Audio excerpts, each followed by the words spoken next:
நான் சொல்வதை கவனமாக கேள். நான் சொல்கிறத கவனமாக கேளு அப்படின்னு சொல்லுவோம் இல்லையா? ஸோ அதான் சென்டென்ஸ். அதை இங்கிலீஷ் எப்படி சொல்லலாம்? கெஸ் பண்ணுங்கள். Listen to me carefully. Listen to me carefully. Listen to me அப்படின்னா நான் சொல்கிறத கேளு. கேர்ஃபுல்லி அப்படின்னா கவனமாக. ஓகேவா? So listen to me carefully. Next sentence என்னென்னு பார்க்கலாம். என்னுடைய பற்கள் வெள்ளையாக இருக்கிறது. என் பல்லு வெள்ளையாக இருக்குது அப்படின்னு சொல்லுவோம் இல்லையா? ஸோ அதை இங்கிலீஷ் எப்படி சொல்லலாம்? My teeth are white. My teeth are white. My teeth அப்படின்னா என்னோட பல்லு. ஓகேவா? ஆர் ஒயிட் அப்படின்னா வெள்ளையாக இருக்குது. ஸோ டீத் வந்து நிறைய பல்லுங்கிறது டீத்துன்னு சொல்லணும். இது ஒரே ஒரு பல்லை மட்டும் சொல்லணும்னா டூத். ஓகேவா? ஸோ நெக்ஸ்ட் சென்டென்ஸ் என்னென்னு பார்க்கலாம். இது மேஜிக் மாதிரி இருக்கிறது. இப்போ ஏதோ ஒன்று நடக்குது, மேஜிக் மாதிரி இருக்குது அப்படின்னு சொல்லுவோம் இல்லையா? ஸோ அதை இங்கிலீஷ் எப்படி சொல்லலாம்? கெஸ் பண்ணுங்கள். This looks like magic. This looks like magic. இது மேஜிக் மாதிரி இருக்குது. ஓகேவா? ஸோ நெக்ஸ்ட் சென்டென்ஸ் என்னென்னு பார்க்கலாமா? ஃபோனை எடுத்து பேசு. இப்போ ஃபோன் ரிங் ஆகிட்டுருக்கு, ஏதோ வேலையாக இருக்கும். ஃபோன் எடுத்து பேசு, ஃபோன் அடிக்கிறது பாரு, ஃபோன் எடுத்து பேசு அப்படின்னு சொல்லுவோம் இல்லையா? ஸோ அதை இங்கிலீஷ் எப்படி சொல்லலாம்? கெஸ் பண்ணுங்கள். Answer the phone call. Answer the phone call. So answer பண்ணு, ஃபோன் எடுத்து ஆன்சர் பண்ணு அப்படிங்கிறதுக்கு answer the phone call. Next sentence என்னென்னு பார்க்கலாம். இது உன்னுடையது இல்லை. இது உன்னோடது இல்லை அப்படின்னு சொல்லுவோம் இல்லையா? ஸோ அதை இங்கிலீஷ் எப்படி சொல்லலாம்? கெஸ் பண்ணுங்கள். It's not yours. It's not yours. இது உன்னோடது இல்லை. ஓகேவா? ஸோ நெக்ஸ்ட் சென்டென்ஸ் என்னென்னு பார்க்கலாம். என்னுடைய பழைய புத்தகத்தை நான் கண்டுபிடித்து விட்டேன். என்னோட பழைய புக்கு ஒன்று காணா போணுச்சுல, அதை நான் கண்டுபிடிச்சிட்டேன். என்னோட பழைய ட்ரெஸ்ஸு ஒன்று காணா போணுச்சுல, அதை கண்டுபிடிச்சிட்டேன் அப்படிலாம் சொல்லுவோம் இல்லையா? ஸோ அதை இங்கிலீஷ் எப்படி சொல்லலாம்? I found my old book. I found my old book. Or I found my old dress அப்படின்னா என்னோட பழைய ட்ரெஸ்ஸை கண்டுபிடிச்சிட்டேன். ஓகேவா? ஸோ ஐ ஃபவுண்ட் அப்படின்னா நான் கண்டுபிடிச்சிட்டேன். மை ஓல்டு புக் அப்படின்னா என்னோட பழைய புக்கை. நெக்ஸ்ட் சென்டென்ஸ் என்னென்னு பார்க்கலாம். அவர்கள் என்னை கிண்டல் செய்தார்கள்.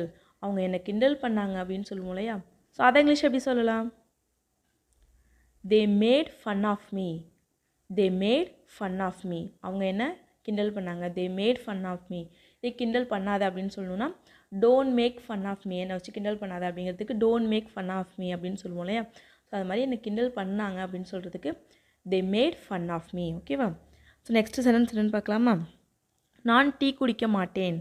நான் டீ குடிக்க மாட்டேன் அப்படின்லாம் சொல்லுவோம் இல்லையா? ஸோ அதை இங்கிலீஷ் எப்படி சொல்லலாம்? கெஸ் பண்ணுங்கள்.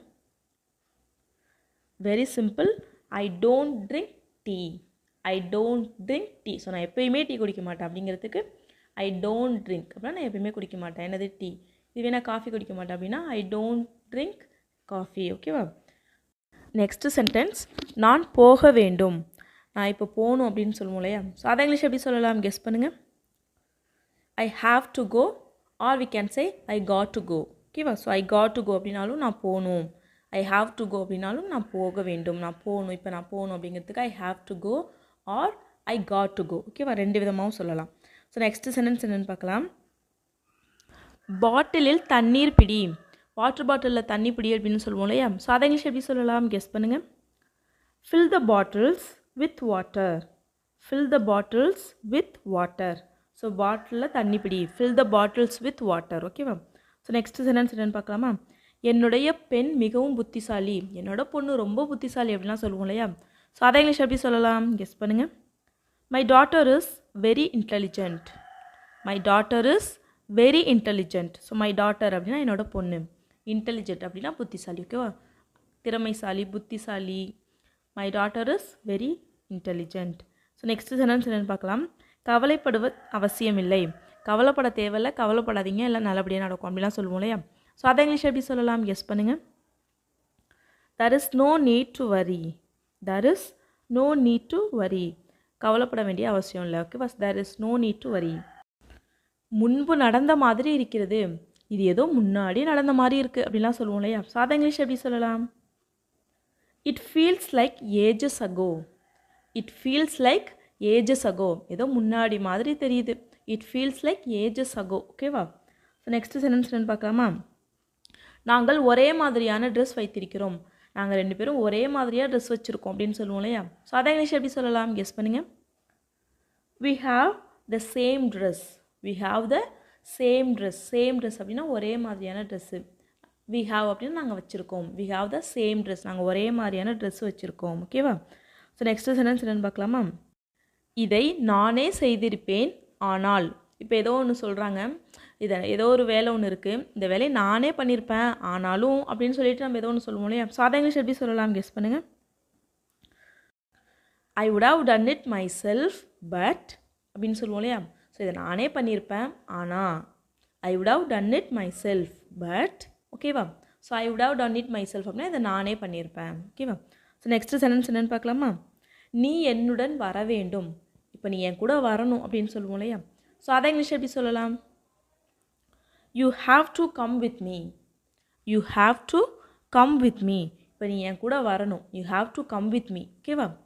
நெக்ஸ்ட்டு சென்டென்ஸ் என்னென்னு பார்க்கலாமா? நீ எங்கே சென்றாய். நீ எங்கே போன, நான் உன்னை எவ்வளோ நேரம் தெரியுது, நீ எங்கே போன அப்படின்லாம் சொல்லி கேட்போம் இல்லையா? ஸோ அதை இங்கிலீஷ் எப்படி சொல்லலாம் கெஸ் பண்ணுங்கள். Where did you go. Where did you go, நீ எங்கே போன. ஓகேவா? இப்போ எங்கே போகிற அப்படின்னு கேட்கணுன்னா வேர் டு யூ கோ அப்படின்னு கேட்கணும். இதுவே எங்கே போன பாஸ்ட் டென்ஸில் கேட்கணும். அதனால் வேர் டிட் யூ கோ. ஓகேவா? எனக்கு ரொம்ப பசிக்கிறது. எனக்கு ரொம்ப பசிக்குது, வயிறு பிச்சுக்குது, பசி ரொம்ப பசி தாங்கலை அப்படின்லாம் சொல்லுவோம் இல்லையா? ஸோ அதை இங்கிலீஷ் எப்படி சொல்லலாம்? I am starving. I am starving. I am starving அப்படின்னா ரொம்ப பசிக்கிறது. இதுவே நம்ம சாதாரணமாக பசிக்குது அப்படின்னு சொல்லணும்னா ஐ எம் ஹங்க்ரி அப்படின்னு சொல்லலாம். இதுவே ரொம்ப பசிக்குது அப்படின்னு சொல்லணும்னா ஐ எம் ஸ்டார்விங் அப்படின்னா எனக்கு ரொம்ப பசிக்குது. ஓகேவா? அவர்கள் சொல்வதை கவனமாக கேள். அவங்க சொல்கிறத கவனமாக கேளு அப்படின்னு சொல்லுவோம் இல்லையா? ஸோ அதை இங்கிலீஷ் எப்படி சொல்லலான்னு கமெண்ட் பண்ணுங்கள். வேறு யாரையாவது எதிர்பார்த்து கொண்டிருந்தாயா.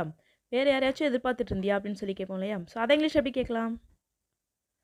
வேர் you expecting someone else. Were you expecting someone else. So இங்கே ஏன் வேர் அப்படின்னு சொல்கிறோன்னா பார்த்துட்டு இருந்தியா, ஸோ முன்னாடி நடந்ததை கேட்குறோம், அதனால் வேர். இதுவே இப்போ யாரையாவது எதிர்பார்த்துட்ருக்கியா அப்படின்னு சொல்லி கேட்கணுன்னா ஆர் யூ எக்ஸ்பெக்டிங் சம்ஒன். ஓகேவா? அப்படி கேட்கலாம். ஸோ நெக்ஸ்ட் சென்டென்ஸ் என்னென்னு பார்க்கலாம். உனக்கு தெரியும் என்று அவளுக்கு தெரியாது. உனக்கு இதெல்லாம் தெரியும்னா அவளுக்கு தெரியாது அப்படின்னு சொல்லுவோம் இல்லையா? ஸோ அதை இங்கிலீஷ் எப்படி சொல்லலாம்? She doesn't know that you know it all. She doesn't know that you know it all. She doesn't know அப்படின்னா அவளுக்கு தெரியாது. என்னது? That you know it all. உனக்கு எல்லாம் தெரியும்னு. உனக்கு எல்லாம் தெரியும்னு அவளுக்கு தெரியாது. She doesn't know that you know it all. ஓகேவா? ஸோ நெக்ஸ்ட் சென்டென்ஸ் என்னென்னு பார்க்கலாம். இன்னொரு முறை உனக்கு ஞாபகப்படுத்த விரும்புகிறேன். இன்னொரு தடவை உனக்கு ஞாபகப்படுத்தணும்னு நினைக்கிறேன் அப்படின்னு சொல்லுவோம் இல்லையா? ஸோ அதை இங்கிலீஷ் எப்படி சொல்லலாம்னா I would like to remind you once again. I would like to remind you once again. Once again அப்படின்னா இன்னொரு முறை. I would like to remind you அப்படின்னா உனக்கு ஞாபகப்படுத்தணும்னு நினைக்கிறேன், ஞாபகப்படுத்தணும்னு விரும்புகிறேன். ஓகேவா? ஸோ நெக்ஸ்ட்டு சென்டென்ஸ் என்னென்னு பார்க்கலாம். நாளை நீ லீவ் எடுத்துக்கொள். நாளைக்கு நீ லீவ் போட்டுரு அப்படின்னு சொல்லுவோம் இல்லையா? ஸோ அதை இங்கிலீஷ் எப்படி சொல்லலாம் கெஸ் பண்ணுங்கள். Tomorrow you will take the day of.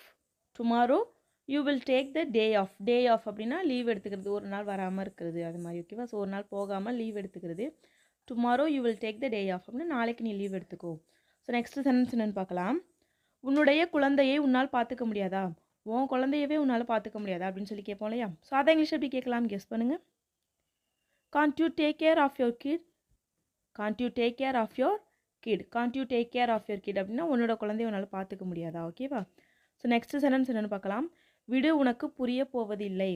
ஏதோ நம்ம சொல்லி எக்ஸ்பிளைன் பண்ணிகிட்டே இருக்கோம், அப்பயும் புரியலாம். சரி விடு, உனக்கு புரியாது, எப்படி சொன்னாலும் உனக்கு புரியாது அப்படின்னு சொல்லுவோம் இல்லையா? ஸோ அதை இங்கிலீஷ் எப்படி சொல்லலாம் கெஸ் பண்ணுங்கள். Leave it you won't understand. Leave it you won't understand. Leave it அப்படின்னா விடு. யூ won't அண்டர்ஸ்டாண்ட் அப்படின்னா உனக்கு புரியாது, எவ்வளோ சொன்னாலும் உனக்கு புரியாது அப்படிமோ இல்லையா? ஸோ அதுக்கு leave it you won't understand. So next sentence என்னென்னு பார்க்கலாமா. கேட்பதில் என்ன தவறு இருக்கிறது. இப்போ நம்ம ஏதோ ஒன்று கேட்க போகிறோம், பக்கத்தில் உள்ளவங்க கேட்காது அப்படின்னு சொல்கிறாங்க. கேட்குறதுல என்ன தப்பு, கேட்கலாம் ஒன்றும் தப்பு இல்லை அப்படின்னு சொல்லுவோம் இல்லையா? அது மாதிரி கேட்குறதுல என்ன தப்பு அப்படின்னு சொல்லி கேட்போம் இல்லையா? ஸோ அதை இங்கிலீஷ் எப்படி சொல்லலாம். What's the harm in asking. What's the harm in asking அப்படின்னா கேட்குறதுல என்ன தப்பு. ஓகேவா? ஸோ நெக்ஸ்ட் சென்டென்ஸ் என்னென்னு பார்க்கலாம். உனக்கு தெரிந்ததை நீயே வைத்துக்கொள். இப்போ ஏதோ ஒன்று சொல்கிறோம், ஏன் இப்போ அப்படி சொன்ன அப்படின்னு சொன்னோன்னா, நான் எனக்கு தெரிஞ்சதை சொன்னேன் அப்படின்னு சொன்னோன்னா உனக்கு தெரிஞ்சதை நீயே வச்சுக்கோ அப்படின்லாம் சொல்லுவோம் இல்லையா? ஸோ அதை இங்கிலீஷ் எப்படி சொல்லலாம். Keep your knowledge to your self. Keep your knowledge to your self. உனக்கு தெரிஞ்சதை நீயே வச்சுக்க அப்படிங்கிறதுக்கு keep your knowledge to your self. ஓகேவா? ஸோ நெக்ஸ்ட் சென்டென்ஸ் என்னென்னு பார்க்கலாமா. நான் கேட்ட எதுவும் எனக்கு கிடைக்கவில்லை. நான் கேட்ட எதுவுமே எனக்கு கிடைக்கல அப்படின்லாம் சொல்லுவோம் இல்லையா? ஸோ அதை இங்கிலீஷ் எப்படி சொல்லலாம். I didn't get anything I asked for. I didn't get anything I asked for. I didn't get anything அப்படின்னா எனக்கு எதுவுமே கிடைக்கல. என்னது வாட் ஐ ஆஸ்ட் ஃபார், நான் கேட்ட எதுவுமே. I didn't get anything I asked for, நான் கேட்ட எதுவுமே எனக்கு கிடைக்கல. ஓகேவா? ஸோ நெக்ஸ்ட் சென்டென்ஸ் என்னென்னு பார்க்கலாம். நீ விரும்பும் அனைத்தும் உனக்கு கிடைக்கும். நீ ஆசைப்படுற எல்லாமே உனக்கு நடக்கும் அப்படிலாம் சொல்லுவோம் இல்லையா? சாதா இங்கிலீஷ் எப்படி சொல்லலாம் கெஸ் பண்ணுங்கள். You will get everything you want. You will get everything you want. You will get everything அப்படின்னா உனக்கு எல்லாமே கிடைக்கும். என்னது? நீ ஆசைப்படுறது, யூ வாண்ட். நீ விரும்புகிற எல்லாமே உனக்கு கிடைக்கும். You will get everything you want. நான் போகக்கூடாது என்று நினைத்தேன், ஆனால். நான் போகக்கூடாதுன்னு நினச்சேன், ஆனால் அப்படின்னு சொல்லுவோம் இல்லையா? சாதா இங்கிலீஷ் எப்படி சொல்லலாம்? I thought I shouldn't go. I thought I shouldn't go. I thought அப்படின்னு நான் நினச்சேன். என்னது? ஐ ஷுடின் கோ, நான் போகக்கூடாதுன்னு நினச்சேன். ஐ தாட் ஐ ஷுடின் கோ. ஓகேவா? என்னுடைய ஃபோனை அவன் வைத்திருக்கிறான். என்னோடய ஃபோனை அவன் வச்சிருக்கான் அப்படின்னு சொல்லுவோம் இல்லையா? ஸோ அதை இங்கிலீஷ் எப்படி சொல்லலாம்னு எல்லாரும் கமெண்ட் பண்ணுங்கள். I hope you like this video. இந்த வீடியோ பிடிச்சிருந்தா ஒரு லைக் பண்ணுங்கள். உங்களை மாதிரி இங்கிலீஷ் கற்றுக்கணும்னு அப்புறம் உங்கள் ஃப்ரெண்ட்ஸ் கிட்ட ஷேர் பண்ணுங்கள். அப்புறம் மறக்காமல் நம்மளோட சேனலை சப்ஸ்கிரைப் பண்ணிக்கோங்க. தேங்க்ஸ் ஃபார் வாட்சிங் கைஸ். Happy learning.